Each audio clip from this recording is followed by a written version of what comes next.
कभी कभी जीवन ऐसे मोड़ पर आ जाता है जहां लगता है सब कुछ थम सा गया है। चारों तरफ लोग हैं, शोर है, हंसी भी है, मगर अंदर एक अजीब सी खाली जगह है जहां कोई हलचल नहीं। वहां सिर्फ सवाल है, क्या मैं वाकई खुश हूं? जो मैं कर रहा हूं, क्या वो मेरी जिंदगी को बेहतर बना रहा है, या मैं सिर्फ जी रहा हूं जैसे सब जीते हैं? कहीं मेरा वजूद दूसरों की उम्मीदों के हिसाब से तो नहीं ढल रहा? अगर ये सवाल आपके दिल में भी उठते हैं तो यकीन मानिए, आप अकेले नहीं हैं। मैं भी उस दौर से गुजरा हूं। एक ऐसा वक्त जहां मेरी सोच, मेरी भावनाएं, मेरा आत्मविश्वास सब कुछ बिखर गया था। बाहर से मुस्कुराता था, लेकिन अंदर से रोज खुद को थोड़ा और खो देता था। हर दिन एक ही जैसा लगता था, बिना बदलाव, बिना दिशा, बिना उम्मीद। लेकिन फिर कुछ बदला, मेरी आदतें। वही आदतें जिन्हें हम अक्सर नजरअंदाज कर देते हैं, जिनका वजन हल्का लगता है, लेकिन असल में वही हमें बनाती हैं या धीरे धीरे मिटा देती हैं। आप सोच रहे होंगे, आदतें ही क्यों? क्योंकि इंसान की सोच, उसकी भावनाएं, उसका भविष्य, सब कुछ उसकी आदतों से बनता है। नेचर साइकोलॉजिस्ट का मानना है कि हमारी 90% सोच ऑटोमेटिक होती है, यानी हम जो सोचते हैं वो हमारी रोजमर्रा की आदतों का नतीजा है। अगर सोच गलत दिशा में जा रही हो तो जिंदगी को सही दिशा में कैसे ले जाया जा सकता है? मेरी सोच, मेरी ऊर्जा, मेरा आत्मविश्वास, यहां तक कि मेरी किस्मत तक बदल गई, सिर्फ कुछ आदतें बदलकर।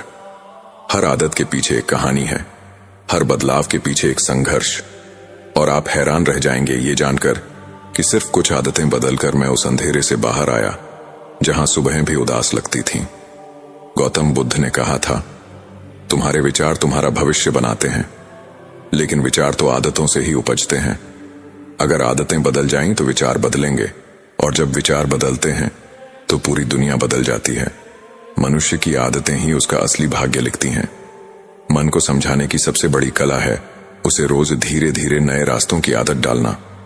और यही मैंने किया, बिना किसी जादू के।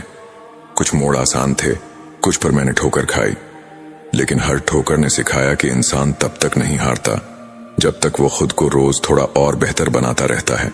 ये वीडियो सिर्फ एक लिस्ट नहीं है, ये एक भावनात्मक अनुभव है, एक जीता जागता सबक, एक ऐसा आईना जिसमें आप खुद को देख सकेंगे। क्योंकि जो मैंने महसूस किया वो हर वो इंसान महसूस करता है जो अपने जीवन में बदलाव चाहता है लेकिन दिशा नहीं जानता। इस बदलाव की शुरुआत होती है सिर्फ एक छोटे से कदम से। चलिए शुरू करते हैं। पहला कदम, पहली आदत, ना कहना सीखें।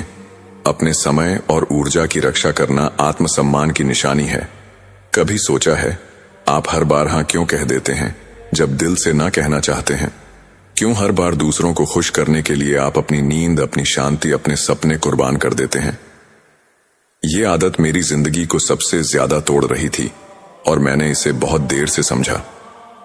एक समय था जब कोई मुझसे मदद मांगता, कोई मुझ पर अपना काम थोपता, कोई मेरी भावनाओं की कद्र किए बिना सिर्फ अपना फायदा देखता, और मैं बिना एक शब्द कहे सब कुछ सह जाता था। ना कहना जैसे गुनाह लगता था।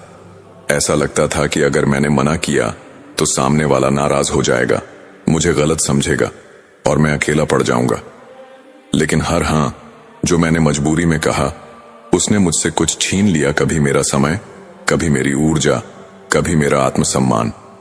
फिर एक दिन थक कर मैंने खुद से सवाल पूछा, क्या मैं अपनी जिंदगी जी रहा हूं या सिर्फ दूसरों की उम्मीदों का बोझ ढो रहा हूं? उसी दिन मैंने पहला कदम उठाया बदलाव की तरफ। मैंने ना कहना सीखा, धीरे धीरे, डरते डरते, लेकिन आत्मसम्मान के साथ। और यकीन मानिए, वो पहला ना मेरी आत्मा की आजादी बन गया। लोग चौंके, कुछ नाराज भी हुए, लेकिन कुछ वक्त बाद वही लोग मुझे ज्यादा इज्जत देने लगे। उन्हें समझ आया कि मैं अब अपनी जिंदगी की डोर अपने हाथों में ले चुका हूं। ना कहना कोई अभिमान नहीं, ये आपकी आत्मा की रक्षा है। ये वो कवच है जो आपकी शांति, आपकी प्राथमिकताओं और आपके सपनों को बाहरी उथल पुथल से बचाता है।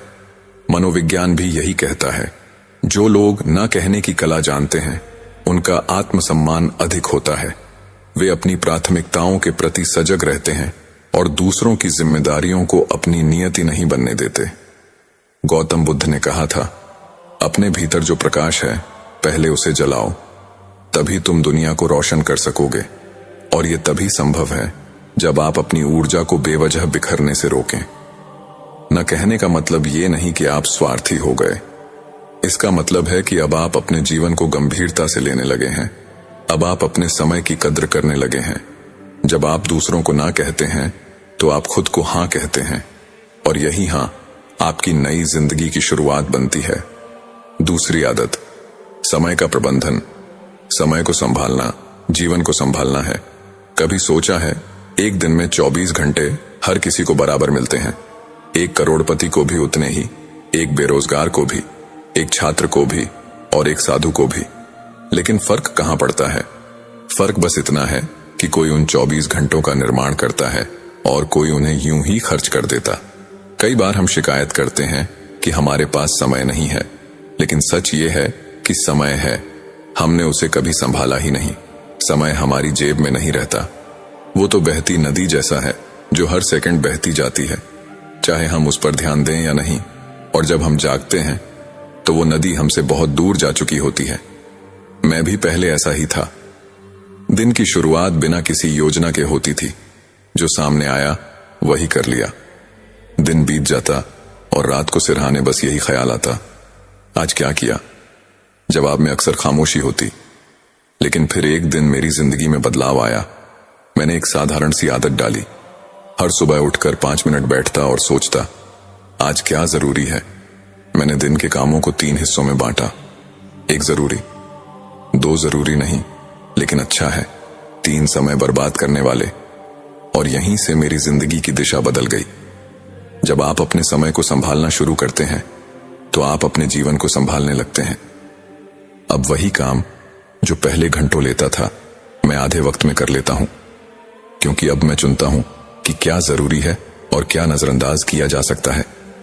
समय प्रबंधन सिर्फ घड़ी देखकर चलने का नाम नहीं, ये जिम्मेदारी लेने का साहस है। इस आदत ने मेरे भीतर एक नई चेतना जागृत की, हर पल की कद्र करना। गौतम बुद्ध ने कहा था, हर सुबह हम दोबारा जन्म लेते हैं। जो हम आज करते हैं वही सबसे अधिक मायने रखता है। और यही समय प्रबंधन का मूल है। आज यही पल, यही क्षण। इस आदत से मेरा जीवन कितना बदला, ये मैं शायद पूरी तरह बयान न कर सकूं, लेकिन इतना जरूर कह सकता हूं कि आज मैं जो भी हूं वो इस एक बदलाव की वजह से हूं। जब ये बदलाव मेरे भीतर आया तो मैंने देखा कि मेरे चारों तरफ की दुनिया भी बदलने लगी। मेरे विचार स्पष्ट होने लगे, मेरा आत्मविश्वास बढ़ा, मेरा समय मेरे हाथों में आने लगा। समय की सबसे बड़ी खासियत यह है कि वो नहीं रुकेगा, चाहे आप सो रहे हों या जाग रहे हों। इसलिए समय को बर्बाद करना मतलब है जीवन को टुकड़ों में तोड़ना। आज जब मैं किसी को कहता हूं मैं बहुत व्यस्त हूं, तो मैं जानता हूं कि यह व्यस्तता मेरी प्राथमिकताओं की देन है, न कि अंधाधुंध भाग दौड़ की। आप भी सोचिए, क्या आप समय को चला रहे हैं या समय आपको चला रहा है? समय के साथ चलना एक कला है और उसे साधना एक साधना है। अगर आप अपनी जिंदगी को नई दिशा देना चाहते हैं, अपने सपनों को हकीकत में बदलना चाहते हैं, अपने दिन को संवारना चाहते हैं, तो इस आदत को अपनाइए। हर सुबह उठिए और अपने दिन के साथ ये संकल्प लीजिए, आज का एक भी पल बर्बाद नहीं जाएगा। यकीन मानिए, अगर आप आज की हर घड़ी को सहेज लेंगे तो कल की तस्वीर भी खूबसूरत होगी। तीसरी आदत, सुबह जल्दी उठें। दिन की शुरुआत जीत से करें। सुबह के 4 बजे का समय। आसमान हल्का नीला होने लगा था। पक्षियों की पहली पुकार सुनाई दे रही थी। चारों तरफ एक अजीब सी शांति थी। उस दिन मैंने पहली बार जाना कि असली शांति का मतलब क्या होता है। सब सो रहे थे, लेकिन मैं जाग रहा था। और वो सिर्फ मेरी नींद नहीं थी जो खुली थी, मेरी जिंदगी थी जो धीरे धीरे जाग रही थी। कभी आपने खुद से पूछा है कि क्या मैं सचमुच अपनी जिंदगी का मालिक हूं या अपनी आदतों का गुलाम बन चुका हूं? क्योंकि सच यही है, हमारी जिंदगी हमारी बनाई हुई आदतों से ही बनती और बिगड़ती है। कई साल पहले मेरी जिंदगी भी बिखरी हुई थी। रात को देर से सोना, सुबह तक मोबाइल स्क्रॉल करना, उठते ही खुद से नाराज होना और दिन भर किसी अदृश्य बोझ को ढोते रहना, ये मेरी रोज की कहानी थी। हर दिन ऐसा लगता था जैसे मैं अपने ही जीवन में पीछे छूट गया हूं, किसी और की बनाई दुनिया में भाग रहा हूं, बेमकसद, थका हुआ, खोया हुआ। फिर एक दिन किसी ने मुझसे सिर्फ एक वाक्य कहा, सुबह की शुरुआत अगर जीत से होती है तो पूरा दिन तुम्हारे पक्ष में झुक जाता है। और बस यहीं से मेरी तीसरी आदत की शुरुआत हुई, सुबह जल्दी उठने की आदत। आप सोच रहे होंगे सुबह जल्दी उठने से क्या फर्क पड़ता है। मैं कहता हूं सब कुछ बदल सकता है, क्योंकि जब दुनिया सो रही होती है और तुम जाग रहे होते हो, तब सिर्फ नींद नहीं टूटती, तुम्हारा भ्रम टूटता है, तुम्हारी लाचारी टूटती है, तुम्हारा पीछे रहना टूटता है। सुबह जल्दी उठने का मतलब सिर्फ सूरज से पहले आंखें खोलना नहीं, इसका मतलब है अपने दिन पर अधिकार पाना, अपने विचारों को सुनना, खुद से मिलना। जब आप सुबह 4 या 5 बजे उठते हैं तो चारों तरफ शांति होती है। न कोई शोर, न कोई डिस्ट्रैक्शन, न सोशल मीडिया, न नोटिफिकेशन, न दुनिया की हलचल। बस आप होते हैं, आपकी सांसें होती हैं और आपके लक्ष्य। प्राचीन योग शास्त्र में इसे ब्रह्म मुहूर्त कहते हैं, सबसे पवित्र और शक्तिशाली समय। इस समय दिमाग सबसे शांत, ग्रहणशील और रचनात्मक होता है। मनोविज्ञान भी यही कहता है। जो लोग सुबह जल्दी उठते हैं वो ज्यादा फोकस्ड, शांत और सफलता की ओर अग्रसर होते हैं, क्योंकि वो दिन की शुरुआत दूसरों की चिल्लाहट से नहीं, अपने भीतर की आवाज से करते हैं। मुझे एक बात और समझ आई, जब आप सुबह उठते ही सबसे पहले खुद से मिलने लगते हैं तो धीरे धीरे आपको दुनिया की वैलिडेशन की जरूरत कम पड़ने लगती है, क्योंकि उस समय आप अपने सबसे सच्चे संस्करण से बात करते हैं। इसे कैसे अपनाएं? ये झूठ होगा अगर मैं कहूं कि ये आसान है, क्योंकि जब आप सालों से देर तक सोने की आदत में डूबे हों तो शुरुआत में सुबह उठना जंग जैसा लगता है। लेकिन अगर आप सिर्फ एक हफ्ता, बस एक हफ्ता अपने लिए, अपने भविष्य के लिए सुबह उठने की कसम ले लें, तो एक हफ्ते बाद वही अलार्म जो आपको तकलीफ देता था आपको ताकत देने लगेगा। शुरुआत के टिप्स नियम: रात को 15 मिनट पहले सोने की कोशिश करें। अलार्म को अपने से दूर रखें ताकि आपको उठकर उसे बंद करना पड़े। सबसे जरूरी, सुबह उठने का एक मकसद तय करें, क्योंकि बिना मकसद के अलार्म सिर्फ एक आवाज है। मकसद हो तो वही अलार्म युद्ध का बिगुल बन जाता है। सुबह जल्दी उठने की आदत ने मुझे खुद से जुड़ना सिखाया, अपने दिन को डिजाइन करना सिखाया और सबसे बड़ी बात, अपने दिमाग पर काबू पाना सिखाया। अब मैं दिन को कंट्रोल करता हूं, दिन मुझे नहीं। गौतम बुद्ध ने कहा था, अपने विचारों पर नियंत्रण रखो, क्योंकि वही तुम्हारा भविष्य बनाते हैं।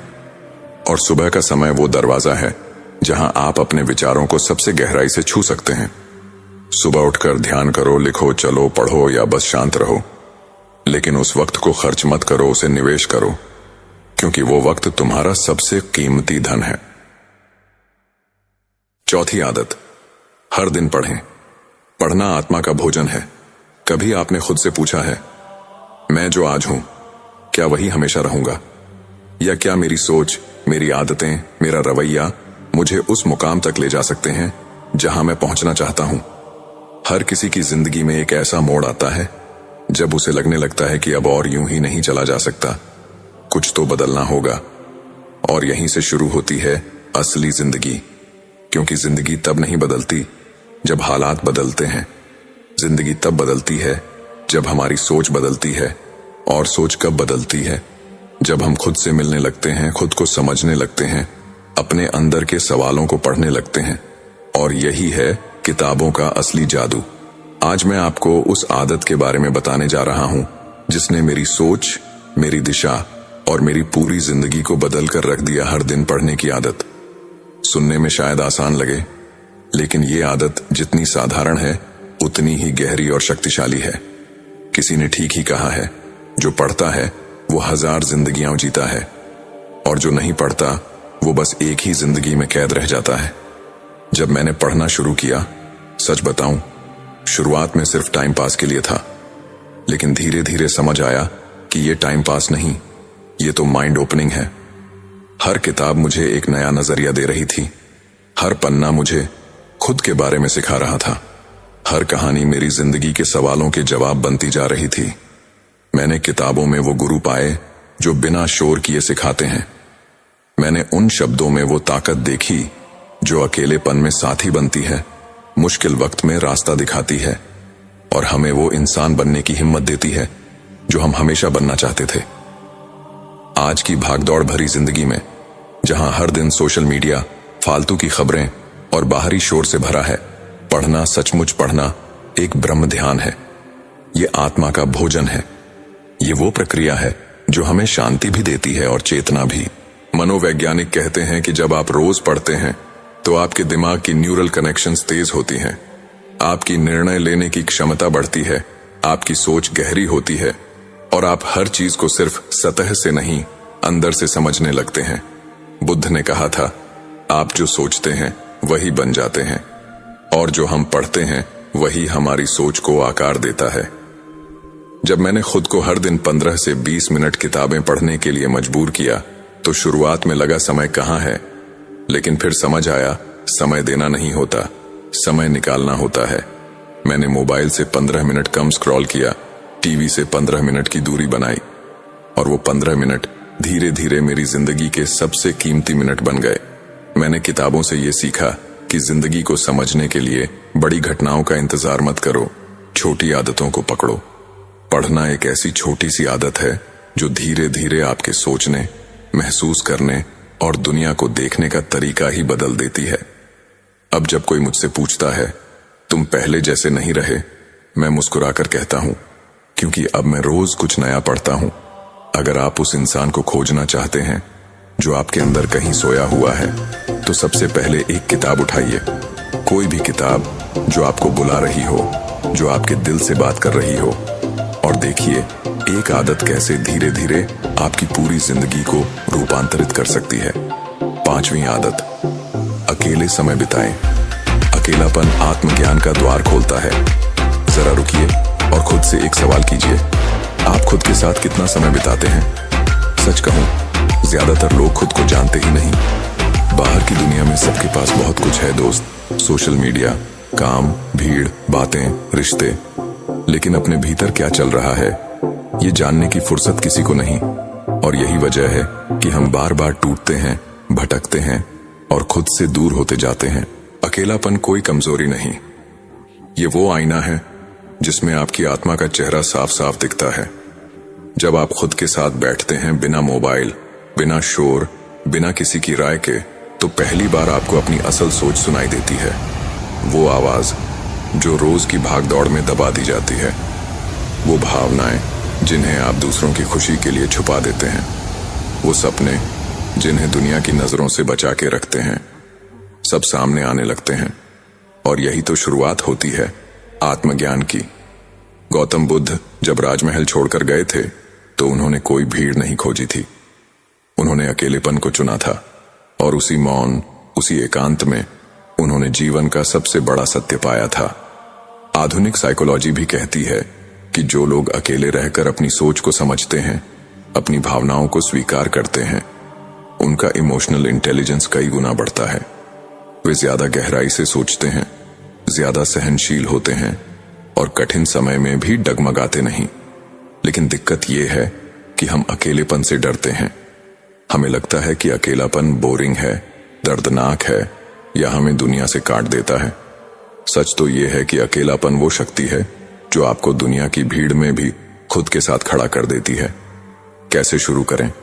हर दिन 10 से 15 मिनट खुद के लिए निकालिए। एक शांत जगह पर बैठिए, मोबाइल साइलेंट कीजिए और बस अपनी सोच को बहने दीजिए।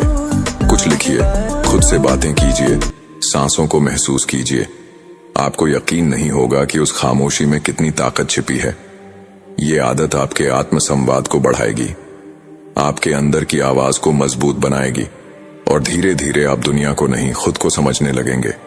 क्योंकि इस जीवन में सबसे जरूरी कोई रिश्ता है तो वो है आपका खुद से रिश्ता, और ये रिश्ता अकेलेपन की आग में तपकर ही चमकता है। 6ठी आदत, नकारात्मक लोगों से दूरी बनाई। अपनी ऊर्जा को सुरक्षित रखना सबसे बड़ी बुद्धिमानी है। हर सुबह जब आप उठते हैं तो एक ऊर्जा के साथ भरते हैं, कुछ करने की, कुछ बनने की, कुछ नया सोचने की। लेकिन क्या आपने कभी गौर किया कि इस ऊर्जा को सबसे पहले कौन चुराता है? वो लोग जो हर बात में शिकायत करते हैं, हर खुशी में कमी निकालते हैं, हर कोशिश में नाकामी देखते हैं। वो लोग जो आपकी उम्मीद पर तंज कसते हैं, आपकी भावनाओं का मजाक उड़ाते हैं और जिंदगी को सिर्फ एक बोझ समझते हैं। इन लोगों की मौजूदगी एक धीमे जहर की तरह होती है। आप सोचते हैं कि आप उन्हें झेल रहे हैं, लेकिन असल में आप हर दिन खुद को खो रहे होते हैं। दुख की बात यह नहीं कि ऐसे लोग हमारे आसपास हैं, दुख की बात यह है कि हम उन्हें खुद पर हावी होने देते हैं, कभी रिश्ते के नाम पर, कभी दोस्ती के नाम पर, और कभी इस डर से कि लोग क्या कहेंगे। लेकिन सच्चाई यह है कि नकारात्मकता एक छूत की बीमारी है। एक नकारात्मक इंसान आपके सोचने के तरीके को पलट सकता है। वो आपकी आत्मा में संदेह बोता है, डर बोता है, हीन भावना बोता है, और जब तक आप जागते हैं आप अपने ही सपनों के खिलाफ खड़े हो जाते हैं। जरा सोचिए, एक बीज को उगने के लिए क्या चाहिए? अच्छी मिट्टी, सूरज की रोशनी और साफ पानी। लेकिन अगर आप उस बीज के पास बार बार झड़ डालते रहेंगे तो क्या वो कभी फूल बन पाएगा? आप वही बीज हैं, आपका मन वही मिट्टी है, और आपकी संगत वही पानी है। गौतम बुद्ध ने कहा था, जिस तरह एक जहरीला तीर शरीर को नष्ट कर देता है, उसी तरह नकारात्मक संगत आत्मा को घायल कर देती है। और ये घाव सबसे खतरनाक होते हैं क्योंकि ये बाहर से दिखते नहीं, ये भीतर से आपको खोखला करते हैं। इसलिए ये आदत बनाइए, अपनी ऊर्जा को बचाइए, न कहना सीखिए, अपनी सीमाएं तय करना सीखिए, उन लोगों को पहचानना सीखिए जो आपको नीचे गिराते हैं, और फिर उनसे शांति से दूरी बनाना सीखिए। इसका मतलब ये नहीं कि आप अभिमानी बन जाएं या सबको छोड़ दें।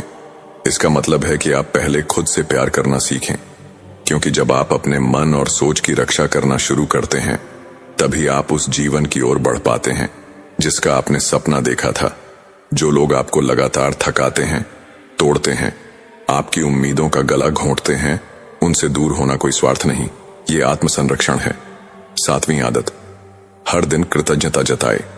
जो है उसका आभार जताओ ताकि और मिले। जरा एक पल रुकिए, अपनी आंखें बंद कीजिए और सोचिए, आपके पास क्या क्या है जिसके लिए आपने आज शुक्रिया कहा। एक शरीर जो चल रहा है, एक सांस जो बिना मांगे मिल रही है, एक छत जो बारिश में भीगने नहीं देती, और एक उम्मीद जो अब तक जिंदा है। लेकिन फिर भी हम शिकायत करते हैं। जिसके लिए आज शिकायत कर रहे हैं कभी उसी के लिए दुआ मांगी थी। कृतज्ञता सिर्फ एक भाव नहीं, ये एक ऊर्जा है जो आपके जीवन की दिशा बदल सकती है। जब आप शुक्रिया कहते हैं तो आप ब्रह्मांड को संकेत देते हैं कि आप तैयार हैं और पाने के योग्य हैं। आधुनिक मनोविज्ञान भी इस पर सहमत है।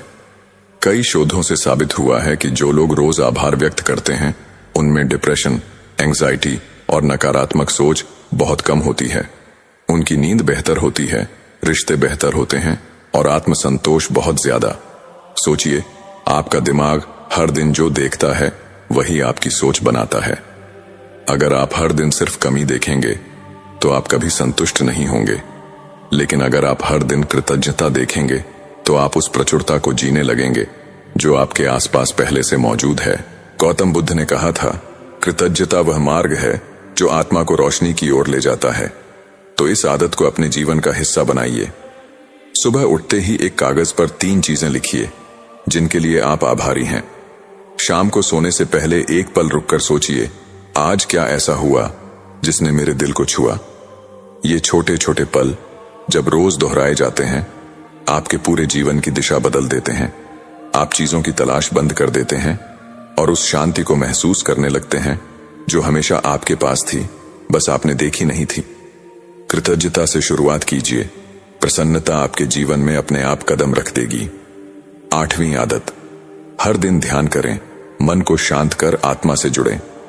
हमारे जीवन में हम दिन भर भागते हैं काम के पीछे, लक्ष्यों के पीछे, लेकिन कभी एक पल ठहर कर ये नहीं सोचते कि हम भाग्य किससे रहे हैं और कहां जा रहे हैं। यही है ध्यान का उद्देश्य, ठहरना, देखना और खुद से मिलना। ध्यान कोई धार्मिक क्रिया नहीं, ये तो आत्मा से जुड़ने की कला है। ये वो दर्पण है जिसमें आप अपने भीतर की तस्वीर साफ साफ देख सकते हैं। गौतम बुद्ध ने कहा था, जो अपने मन को जीत लेता है वो संसार को जीत लेता है, और मन को जीतने का सबसे सटीक उपाय है ध्यान। आज का विज्ञान भी इसे स्वीकारता है। ध्यान करने से आपकी डिसीजन मेकिंग बेहतर होती है, स्ट्रेस हार्मोन्स कम होते हैं और आपका दिमाग ज्यादा शांति और स्पष्टता के साथ काम करता है। लेकिन ध्यान का सबसे बड़ा चमत्कार ये है कि ये आपको बाहर की दुनिया से भीतर की दुनिया की यात्रा पर ले जाता है, जहां आप खुद को महसूस करते हैं, अपने डर, अपनी परछाइयों और अपनी शक्ति से आमने सामने। शुरुआत कैसे करें? बहुत आसान है। हर दिन सिर्फ 5 मिनट का मौन, आंखें बंद, पीठ सीधी और सिर्फ सांसों पर ध्यान। न कोई मंत्र, न कोई कल्पना, बस अपने साथ बैठिए जैसे आप अपने सबसे प्रिय दोस्त के साथ बैठते हैं।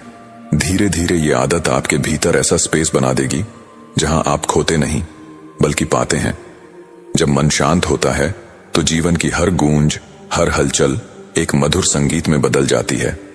तो आइए, हर दिन के शोर के बीच खुद को वो मौन दीजिए जो आपको फिर से जोड़ दे आपसे, आपके जीवन से और उस भ्रम से जो आपके भीतर है। 9वीं आदत, हर हाल में शांत रहें। शांति कमजोरी नहीं, सबसे बड़ी ताकत है। जब सब कुछ बिखर रहा हो, जब लोग चिल्ला रहे हों, जब हालात हाथ से निकल रहे हों, क्या आप उस वक्त शांत रह पाते हैं? ज्यादातर लोग उस वक्त टूट जाते हैं, गुस्से में जवाब दे देते हैं, चीखते हैं, दोषारोपण करते हैं और फिर पछताते हैं। लेकिन सच बताऊं, जो तूफान के बीच भी शांत रहता है वही असली योद्धा है। क्योंकि शांति कमजोरी नहीं, ये सबसे बड़ी ताकत है। ये उस भीतर की आग की पहचान है जो बाहर की लपटों को बुझा सकती है। मुझे आज भी वो दिन याद है जब मेरी जिंदगी एकदम बिखरी हुई थी। चारों ओर तनाव, असफलता, अपमान और भीतर एक सवाल, अब क्या करूं? पहले मैं भी हर बात का जवाब गुस्से में देता था, हालात पर चिल्लाता था, खुद को कोसता था। लेकिन फिर एक दिन कुछ बदला। मैंने देखा कुछ लोग बहुत कठिन परिस्थितियों में भी मुस्कुरा रहे थे, जैसे तूफान उनके अंदर से टकराकर लौट गया हो। मैंने पूछ लिया, तुम गुस्सा क्यों नहीं करते? सब तुम्हें नीचा दिखा रहे हैं। उन्होंने सिर्फ इतना कहा, अगर मैं भी उनकी तरह प्रतिक्रिया दूं तो फर्क क्या रह जाएगा? मैं अपनी शांति को क्यों दूसरों के मूड पर निर्भर रहने दूं? उस दिन मैंने सीखा कि शांति कोई भावना नहीं, एक आदत है। हर हाल में शांत रहना आसान नहीं, लेकिन संभव है जब हम ये जान लें कि परिस्थितियां हमारे हाथ में नहीं, लेकिन हमारी प्रतिक्रिया पूरी तरह हमारे नियंत्रण में है। बुद्ध ने कहा था, क्रोध को पकड़ना ऐसा है जैसे कोई अंगारा अपने हाथ में लेकर किसी और को जलाना चाहे, लेकिन सबसे पहले जलता वही है जो उसे पकड़े होता है। तो क्या फायदा उस आग को अपने भीतर जलाने का? आज साइकोलॉजी भी यही कहती है, जब हम गुस्से में होते हैं तो हमारे दिमाग का अमिगडाला हिस्सा एक्टिव हो जाता है और हमारी सोचने की शक्ति बंद हो जाती है।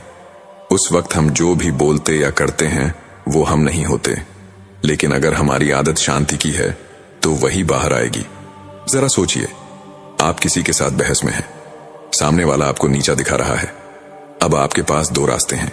एक, या तो आप भी वैसी ही भाषा में उतर जाएं, तो शुरू करते हैं। 2, घने जंगलों के बीच बसे गांव में रहने वाला सबल नाम का एक युवक आए और सोचेंगे, मैं अपनी अच्छाई और सीधेपन की वजह से बहुत ही परेशान था। रिश्ते, शायद अपनी सबल एक बौद्ध गुरु के पास आता है और कहता है, जानकर हैरान होंगे गुरुवर कि जापान एक बहुत ही सीधा और अच्छा व्यक्ति हूँ। घंटों ध्यान करते हैं, इतना सीधा कि शायद ही आपने आज से पहले और मुझसे सीधा व्यक्ति देखा होगा। उनकी ये आदत, मैं हमेशा ही सबकी मदद करने की कोशिश करता हूँ, सबको खुश रखने की कोशिश करता हूँ, लेकिन सब मेरा फायदा उठाते हैं, मेरा मजाक बनाते हैं, रोज साधना, और कोई भी मुझे गंभीरता से नहीं लेता। जब गुस्सा आए, यहाँ तक कि मेरे घर वाले भी मेरी इज्जत नहीं करते और सोचे, और ना ही घर के किसी महत्वपूर्ण काम में मेरी राय लेते।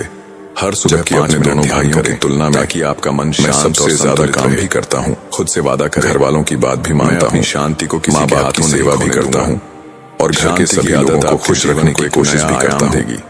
लेकिन मेरी भावनाओं को कोई भी नहीं समझता। तूफानों में भी आपको मेरा फायदा ही उठाते हैं, क्योंकि जो इंसान मेरे साथ ही ऐसा क्यों होता है, वो सबल की पूरी बात ध्यान से सुनने के बाद बौद्ध गुरु बोले, बदलाव का सफर कहा कि तुम एक सीधे और अच्छे व्यक्ति हो। आदतें असल में तुम एक अच्छे व्यक्ति होने का दिखावा कर रहे हो। उठना, हर दिन पढ़ते ही सबल को बुरा महसूस हुआ, नकारात्मक, लेकिन वो फिर भी और कृतज्ञता जताना की बात सुनता रहा। आदतें नहीं है। बौद्ध गुरु ने उससे पूछा, जो आपकी, अच्छा बताओ कि तुम हर व्यक्ति की मदद क्यों करना चाहते हो? हर आदत के पीछे तुम सबको खुश रखने की कोशिश करते हो। बदलाव के पीछे एक संघबल ने कहा, लेकिन यकीन मानिए, मैं सबकी मदद में इसलिए करता हूँ एक आदत को, ताकि सामने वाला मुझे भी खुश रखे, तो आप मेरी बात मानने लगेगी, मेरी इज्जत करे, क्योंकि बदलाव भावनाओं को समझे और मुझे एक अच्छा इंसान माने। गौतम बुद्ध ने कहा, 1000 मील की यात्रा तुम्हारी समस्या है कि तुम दूसरों को खुश रखने का प्रयास कर रहे हो। अभी ताकि वो भी तुम्हें खुश रखे। पहला कदम उठाइए। तुम अपनी खुशी दूसरों के अंदर ढूंढ रहे हो।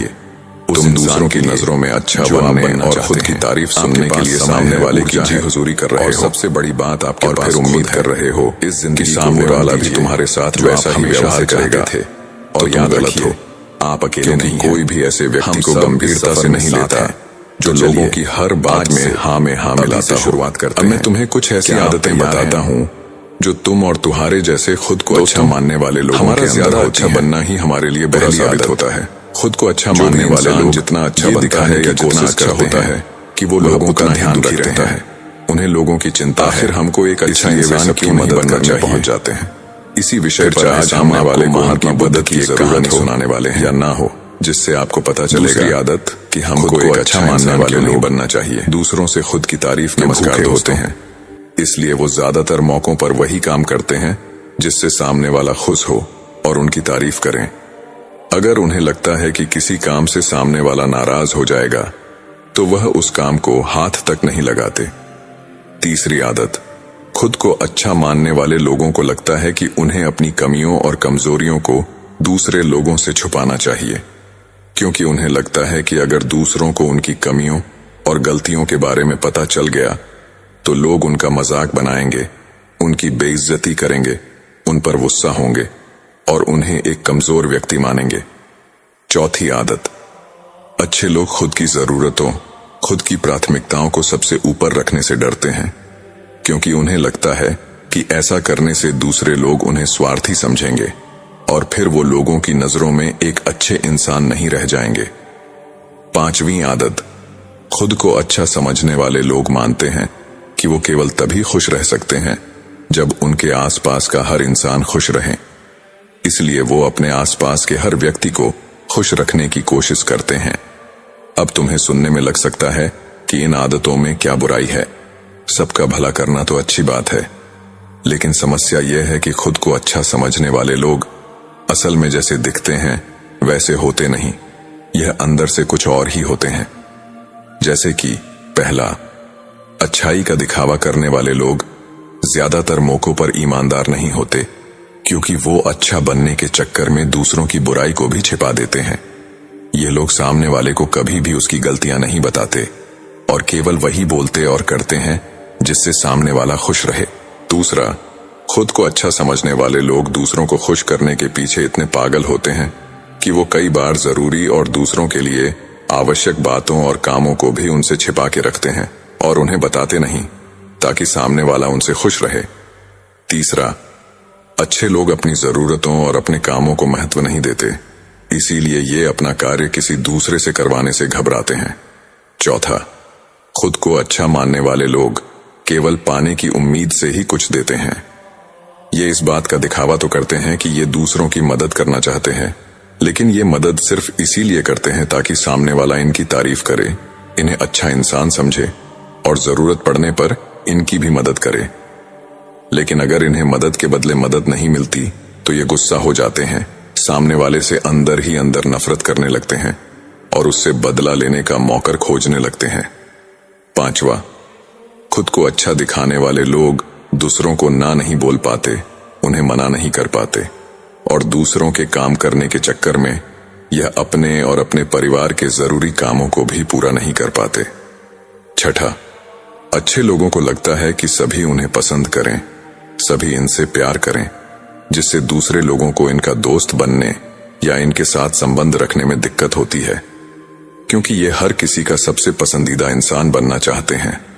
ये सारी बातें सुनने के बाद सबल ने बौद्ध गुरु से कहा, तो आपके कहने का मतलब है कि हम एक अच्छे इंसान ना बने बल्कि एक बुरे इंसान बन जाएं और लोगों का फायदा उठाएं। बौद्ध गुरु ने मुस्कुराते हुए कहा, नहीं, मैं तुम्हें बुरा इंसान बनने के लिए नहीं कह रहा, लेकिन हां, तुम्हें बहुत सीधा इंसान भी नहीं बनना। और मैं तुम्हें बताता हूं कि एक व्यक्ति को कैसा इंसान बनने का प्रयास करना चाहिए। तुम्हें एक सीधा या दूसरों की नजरों में अच्छा इंसान बनने की तुलना में एक सुलझा हुआ इंसान बनने का प्रयास करना चाहिए। एक सुलझा हुआ इंसान वो होता है जिसे सबसे अच्छा इंसान बनने का कोई शौक नहीं है। वो जैसा है वैसा ही खुद को पसंद करता है। वो जानता है कि वो एक इंसान है और उसमें बहुत सी कमियां हैं और वो अपनी कमियों को स्वीकारता भी है। एक सुलझा हुआ इंसान ये भी अच्छे से जानता है कि उसकी और उसके परिवार की कुछ महत्वपूर्ण जरूरतें हैं जिन्हें उसे ऊपर रखना होगा, वरना उसके साथ साथ उसके परिवार का जीवन भी परेशानियों में पड़ जाएगा। हो सकता है कि उसकी ऐसी सोच की वजह से उसके आसपास के लोग, उसके मित्र या रिश्तेदार उससे नाराज हो जाएं, लेकिन वो इसे भी स्वीकारता है। यहां पर बात स्वार्थी होने की नहीं, बल्कि जीवन की सच्चाई को स्वीकारने की है, क्योंकि तुम बुद्ध नहीं हो गए हो कि तुम्हारी कोई इच्छाएं नहीं है, किसी से कोई उम्मीद नहीं है या कोई जरूरतें शेष नहीं रही। तुम एक साधारण इंसान हो और एक साधारण इंसान की सोच के साथ अगर तुम सबको खुश रखने का प्रयास करोगे तो तुम हमेशा दुखी रहोगे, क्योंकि तुम्हारी भी सामने वाले से उम्मीदें बढ़ेगी और जब वो उम्मीदें पूरी नहीं होगी तो तुम दुखी हो जाओगे। इसीलिए जो इंसान सबको यह कहता है कि मैं सबकी मदद करूंगा, सबको खुश रखूंगा और मुझे बदले में किसी से कुछ भी नहीं चाहिए, यहां तक कि अपनी तारीफ भी नहीं, तो पहले उस इंसान को बुद्धत्व प्राप्त कर लेना चाहिए, क्योंकि एक आत्मज्ञान प्राप्त व्यक्ति ही किसी से कोई उम्मीद नहीं रखता, क्योंकि आत्मज्ञान को प्राप्त करना सबके बस की बात नहीं है। इसीलिए तुम्हें इस जीवन के सत्य को स्वीकारना होगा और खुद को शोषण का शिकार व दुखी होने से बचाने के लिए एक सीधा इंसान बनने की बजाय एक सुलझा हुआ इंसान बनने का प्रयास करना होगा। अब मैं तुम्हें बताता हूं कि एक सुलझे हुए इंसान में क्या क्या विशेषताएं होती हैं। पहली विशेषता, ये अपनी और अपने चाहने वालों की जरूरतों को ऊपर रखते हैं। इसका मतलब ये नहीं है कि ये लोग दूसरों की जरूरतों को कम समझते हैं या फिर दूसरों को गिराकर खुद आगे बढ़ने की कोशिश करते हैं, बल्कि इसका मतलब यह है कि ये लोग दूसरों की फालतू जरूरतों के लिए तब तक उपस्थित नहीं होते जब तक कि इनकी खुद की महत्वपूर्ण जरूरतें पूरी ना हो जाए। हालांकि अगर कोई इंसान सच में मुसीबत में फंसा हुआ है और उसे इनकी सहायता की सच में जरूरत है, तब ये अपने महत्वपूर्ण कामों को पीछे रखकर भी उसकी सहायता के लिए उपस्थित हो जाते हैं और ये अपने से कमजोर और जरूरतमंद लोगों की भी अपनी हैसियत के अनुसार सहायता करने के लिए तैयार रहते हैं। बस ये अपना बेवजह शोषण नहीं होने देते और इस बात पर भरोसा रखते हैं कि अगर इन्हें सच में किसी की सहायता करनी है तो पहले इन्हें उसकी सहायता करने के लायक बनना होगा, और लायक और सक्षम बनने के लिए इन्हें अपनी जरूरतों का भी ध्यान रखना होगा, क्योंकि अगर एक इंसान खुद ही बहुत ज्यादा बीमार है तो फिर वो दूसरे बीमार व्यक्ति की सेवा कैसे कर सकता है। एक सुलझा हुआ इंसान इस बात को मानता है कि हर इंसान की अपनी कुछ जरूरतें और इच्छाएं होती हैं जिसका उसे ध्यान रखना चाहिए, लेकिन खुद को अच्छा दिखाने वाला इंसान हमेशा ये दिखाने की कोशिश करता है कि उसकी अपनी कोई जरूरतें या इच्छाएं नहीं हैं। स्विंगल ही वो हमेशा दुखी रहता है। दूसरी विशेषता, एक सुलझा हुआ इंसान इस बात को अच्छे से जानता है कि वो अपने आसपास के हर इंसान को खुश नहीं रख सकता, इसलिए वो केवल उस इंसान को खुश रखने का प्रयास करता है जो उसके लिए मायने रखते हैं, जो सच में उससे प्यार करते हैं, उसकी परवाह करते हैं। लेकिन अगर उसकी बहुत कोशिश करने के बाद भी सामने वाला उससे दूरी बनाने का प्रयास करता है, उससे खुश नहीं रहता, तो फिर एक सुलझा हुआ इंसान ऐसे व्यक्ति से दूरी बनाने से भी पीछे नहीं हटता। फिर चाहे वो उसका कोई परिवारजन हो, सगे संबंधी हो या फिर मित्र ही क्यों ना हो, क्योंकि वो किसी की जबरदस्ती चापलूसी नहीं कर सकता, सिर्फ उसे खुश रखने सामने वाले की नजरों में अच्छा इंसान बनने के लिए। इस तरह वह खुद को बेवजह दुखी होने से बचा लेता है। लेकिन जो अच्छा होने का दिखावा करते हैं वो सबको खुश करने के चक्कर में अपने जीवन के सबसे महत्वपूर्ण इंसान को ही दुखी कर बैठते हैं, जो कि वो खुद है। तीसरी विशेषता, एक सुलझा हुआ इंसान वैसा जीवन जीने का प्रयास करता है जैसा वो जीना चाहता है। वो सिर्फ किसी दूसरे को खुश करने के लिए अपने जीने का तरीका नहीं बदलता। इसका मतलब ये नहीं है कि उनके जीने का तरीका ऐसा है जिससे लोगों को समस्या हो। वो बस दूसरे क्या कहेंगे इस चक्कर में अपना मन मार कर नहीं रहता और खुलकर पूरे जोश और उत्साह के साथ अपना जीवन जीता है। उसे अपनी पसंद नापसंद पता होती है, इसलिए वो वही करता है जिसमें उसे खुशी मिलती है। उसे अच्छे से पता होता है कि वह कौन है उसे अपने आप पर भरोसा होता है। इसलिए उसे किसी इंसान को छुपी चापलूसी करके खुद को अच्छा दिखाने या खुद की तारीफ सुनने की जरूरत नहीं होती। बौद्ध गुरु ने आगे कहा, अगर तुम अपने जीवन से संतुष्ट नहीं हो तो अपने आप से 2 प्रश्न पूछो। पहला, क्या मैं अपने लिए वो जिंदगी बना रहा हूं जो मैं असल में अपने लिए चाहता हूं? और दूसरा, अगर मैं नहीं बना रहा तो क्यों नहीं बना रहा? जब तुम इन दोनों सवालों के बारे में गहराई से विचार करोगे, तब तुम जान पाओगे कि तुम अपनी मनचाही जिंदगी सिर्फ इसलिए नहीं बना पा रहे हो क्योंकि तुम दूसरों के सामने अच्छा बनने का प्रयास कर रहे हो, जिसकी वजह से तुम अपने लक्ष्यों और जरूरतों को प्राथमिकता नहीं देते हो और दूसरों को ही खुश करने में लगे रहे हो। इसलिए अगर तुम एक खुशहाल और मनचाही जिंदगी जीना चाहते हो तो एक सुलझा हुआ इंसान बनने का प्रयास करो, ना कि सीधा इंसान। इतना कहाकर बौद्ध गुरु मौन हो गए। सबल को भी अब समझ आ चुका था कि उसे एक सुलझा हुआ इंसान बनना है, ना कि सीधा। सबल ने इतनी अमूल्य जानकारी के लिए बौद्ध गुरु का धन्यवाद किया और वहां से चला गया। मन को खाली करना सीखो, एक प्रेरणादायक कहानी। कई बार जीवन में हम सभी अपने विचारों और चिंताओं में इतने उलझ जाते हैं कि हमारा मन कभी शांत नहीं रह पाता। हमारा ध्यान या तो अतीत की गलतियों पर रहता है या भविष्य की चिंताओं में उलझा रहता है। ऐसी स्थिति में नकारात्मक विचार हमारे मन को थका देते हैं और हमें मानसिक शांति का अनुभव नहीं होता। यह कहानी सबल नाम के एक ऐसे युवक की है जो अपने मन में हर समय चल रहे नकारात्मक विचारों से परेशान था। सबल का मन कभी स्थिर नहीं रहता था। वह या तो अपने बीते हुए समय को लेकर पछताता रहता या फिर अपने भविष्य को लेकर डरता रहता। इस बेचैनी और तनाव ने उसकी जिंदगी को बोझिल बना दिया था। लेकिन सबल की इस परेशानी का हल तब मिला जब उसने एक बौद्ध गुरु से मिलकर मन को खाली करने और शांत करने के गूढ़ रहस्य सीखे। यह कहानी हमें सिखाती है कि किस तरह हम अपने विचारों को नियंत्रित कर मानसिक शांति पा सकते हैं। आइए सबल की इस यात्रा और गुरु की दी गई शिक्षाओं को समझें। नमस्कार दोस्तों, चैनल पर आपका स्वागत है। तो कहानी शुरू करते हैं। एक बार की बात है, गांव में रहने वाला सबल नाम का एक लड़का इस बात से परेशान था कि उसके मन में हर समय कोई न कोई नकारात्मक विचार चलते ही रहते थे। उसका मन कभी शांत नहीं रहता था। वो या तो अपने अतीत के बारे में सोचकर पछताता रहता है,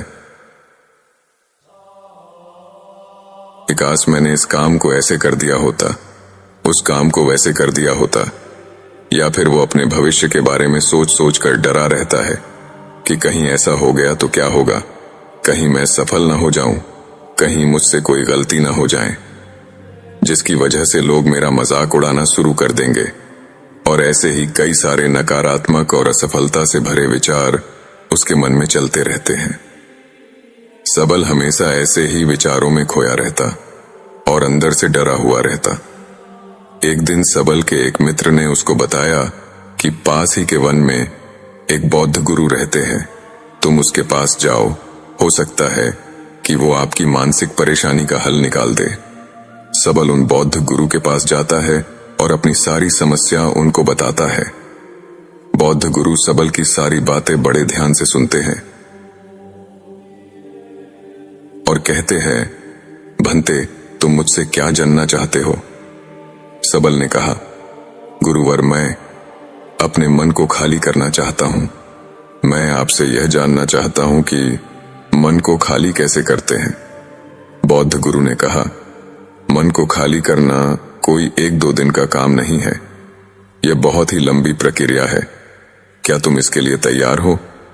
सबल ने कहा, जी गुरुवर, मैं कितनी भी बड़ी प्रक्रिया से गुजरने के लिए तैयार हूं।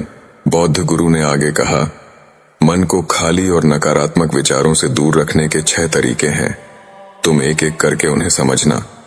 मन को खाली और नकारात्मक विचारों से दूर करने का पहला तरीका है, ऐसे लोगों का साथ छोड़ दो जो हमेशा तुम्हें कमजोर, पिछड़ा हुआ, लक्ष्यहीन और गरिमा रहित इंसान महसूस करवाएं। अक्सर हमारे आसपास कुछ ऐसे लोग भी होते हैं जो शायद पद और धन में थोड़ा ऊपर होते हैं, लेकिन वो अपने इसी पद और धन के घमंड में अपने से थोड़े नीचे के लोगों को कुछ भी नहीं समझते। वो हमेशा ही अपने से छोटे लोगों को हमेशा यह महसूस करवाते हैं कि वो कितने छोटे हैं और वो जीवन में कुछ भी हासिल नहीं कर पाएंगे। इसके अलावा कई बार हमारे कुछ मित्र, हमारे कुछ परिवार वाले ऐसे होते हैं जो अक्सर हमें छोटा महसूस करवाते हैं, हमें नीचा दिखाने की कोशिश करते रहते हैं। लोगों के सामने हमारा मजाक बनाते हैं। तो ऐसे लोगों से जितना हो सके दूर रहो, क्योंकि ये ऐसे लोग होते हैं जो तुम्हारी नजरों में तुम्हारी गरिमा को नष्ट कर तुम्हें लक्ष्यहीन बना देंगे। तुम्हें खुद की काबिलियत पर संदेह होना शुरू हो जाएगा। तुम्हारे अंदर खुद के प्रति और दुनिया के प्रति नकारात्मक भावना पनपने लगेगी और ये नकारात्मक विचार तुम्हें मानसिक तनाव और चिंता की तरफ ले जाएंगे। दूसरा, बहुत ही कम और चुनिंदा लोगों को ही अपना मित्र बनाओ। हो सके तो ऐसे लोगों को ही अपना मित्र बनाओ जिनसे तुम कुछ सीख सकते हो, जिनकी तुम इज्जत कर सकते हो, जो तुम्हारी भावनाओं को समझे, जिनकी सोच तुमसे मेल खाती हो, जो जीवन में आगे बढ़ते हुए तुम्हारी सहायता करे। हमारे जीवन और चरित्र में हमारे माँ बाप के बाद हमारे मित्रों का ही सबसे ज्यादा प्रभाव पड़ता है। इसीलिए मित्रों का सही होना बहुत आवश्यक है। कहा भी जाता है कि तुम उन 5 लोगों के औसत हो जिनके साथ तुम अपना सबसे ज्यादा वक्त बिताते हो। अगर तुम्हारे आसपास के 5 लोग जिनके साथ तुम अपना सबसे ज्यादा वक्त बिताते हो वो ईमानदार हैं, तो धीरे धीरे तुम भी ईमानदार बन जाओगे। अगर वो 5 अमीर हैं तो तुम भी अमीर बनना शुरू कर दोगे। तुम वही बन जाओगे जैसे लोगों के साथ तुम अपना सबसे ज्यादा वक्त बिताते हो। किसी महान दार्शनिक ने भी कहा है कि तुम मुझे किसी भी इंसान के मित्रों से मिलवा दो, मैं उसके मित्रों को देखकर उस इंसान का भविष्य बता दूंगा। हमारी सबसे बड़ी समस्या ये है कि हम लोगों को ना नहीं बोल पाते। हम ऐसे लोगों से भी ना नहीं बोल पाते जिन्हें हम अपनी जिंदगी में नहीं चाहते, और फिर हम ना चाहते हुए भी इन नकारात्मक लोगों के साथ अपना वक्त बिताते रहते हैं। इसीलिए हमें सबसे पहले उन लोगों को अपनी जिंदगी से ना बोलना है जिनके लिए हमें लगता है कि अगर यह हमारी जिंदगी में ना हो तो शायद हम ज्यादा खुश रहेंगे। आगे बौद्ध गुरु ने कहा, मन को खाली करने का तीसरा तरीका है वर्तमान में जियो। बौद्ध गुरु ने सबल की तरफ इशारा करते हुए कहा, तुम अपना अतीत नहीं बदल सकते, लेकिन तुम अपना वर्तमान अवश्य बदल सकते हो। इसलिए पूरी तरह से वर्तमान में रहते हुए उन चीजों और कामों पर ध्यान दो जो तुम्हारे नियंत्रण में हैं, जिन्हें तुम आज कर सकते हो, जिन्हें तुम आज बदल सकते हो। बौद्ध गुरु ने आगे चौथा तरीका बताते हुए कहा, हमेशा स्वस्थ और पौष्टिक भोजन खाओ। हमारा शरीर ऊर्जा से चलता है। हम जैसा खाना खाएंगे हमारे शरीर को वैसी ही ऊर्जा मिलेगी और वैसा ही हमारे शरीर और मन का व्यवहार भी होगा। अगर तुम कोई ऐसा भोजन ग्रहण करते हो जिसमें खुद कोई जीवंतता नहीं है, जैसे कि मांसाहार, तो तुम्हारी मनस्थिति पर भी इसका विपरीत प्रभाव पड़ता है। साथ ही अगर शरीर ही स्वस्थ नहीं है तो हमारा मन भी प्रसन्न नहीं रह सकता। जब शरीर अस्वस्थ और कमजोर होता है तो मन में बहुत से नकारात्मक और हीनता के विचार आते हैं। कहा भी जाता है कि स्वस्थ शरीर में ही स्वस्थ मस्तिष्क का निवास होता है। इसलिए शरीर को स्वस्थ और मजबूत रखना हमारी जिम्मेदारी है। अगर तुम ध्यान नहीं कर सकते तो रोज कुछ समय खुद के साथ अकेले में बिताओ। खुद के व्यवहार को जानने की कोशिश करो। ये देखने की कोशिश करो कि मन में किस तरह के विचार उठ रहे हैं। जब तुम लंबे समय तक ध्यान करते हो या अपने साथ अकेले में वक्त बिताते हो तो तुम धीरे धीरे खुद को जानना शुरू कर देते हो। तुम्हारे अंदर एक ठहराव आ जाता है। तुम्हारा उतावलापन कम हो जाता है। तुम कम बोलने लगते हो। आसपास की चीजों पर ध्यान ज्यादा देने लगते हो। ज्यादा शांत और स्थिर रहने लगते हो। शेष ये हो जिससे तुम्हारा आकर्षण सहज ही बढ़ जाता है। तुम हजारों के भीड़ में भी अलग दिखने लगते हो और सबसे बड़ी बात, ध्यान करने से तुम्हारे मन में विचारों की तीव्रता कम हो जाती है, जिससे तुम्हारे मन में नकारात्मक विचार कम आते हैं या फिर नहीं आते। बौद्ध गुरु ने छठा और आखिरी नियम बताते हुए कहा, नई नई जगह घूमने जाओ। एक बहुत ही पुरानी कहावत है कि एक लंबी यात्रा आपको 100 किताबों से भी ज्यादा ज्ञान देती है। तुमने देखा होगा कि बौद्ध भिक्षु साल के 9 महीने लगातार घूमते ही रहते हैं। उनके घूमने के पीछे का एक कारण यह भी है कि नई नई जगहों पे जाने से मन को नयापन महसूस होता है। इससे बिमडेन हमेशा ही उत्साहित और ऊर्जा से भरा रहता है। कोशिश करो कि प्रकृति की सुंदरता से भरे स्थानों पर घूमने के लिए जाओ। जब घूमने जाओ तो अपने आसपास की हर चीज पर पूरा ध्यान दो। इससे तुम्हारी चीजों पर ध्यान देने की आदत बढ़ेगी। प्रकृति की सुंदरता और उसकी आवाज में खोने की आदत डालो। वर्तमान में जियो। अपना अतीत में हुई गलतियां और सारी चिंताओं को भूल जाओ। बस यही है मन को खाली करने का सूत्र। उम्मीद है आपको यह कहानी पसंद आई होगी। अपने सुझाव हमें कमेंट बॉक्स में दीजिए। ऐसे ही प्रेरणादायक कहानी सुनने के लिए हमारे नमो बुद्धाय। एक छोटा सा रिक्वेस्ट है यार, जो लोग भी हमारे चैनल पे पहली बार विजिट किया हो ना यार, चैनल को सब्सक्राइब करने के साथ साथ बेल आइकन बॉल पे क्लिक कर लीजिएगा। अगर आपको दूसरी वीडियो अच्छा लगता है तो वीडियो को एक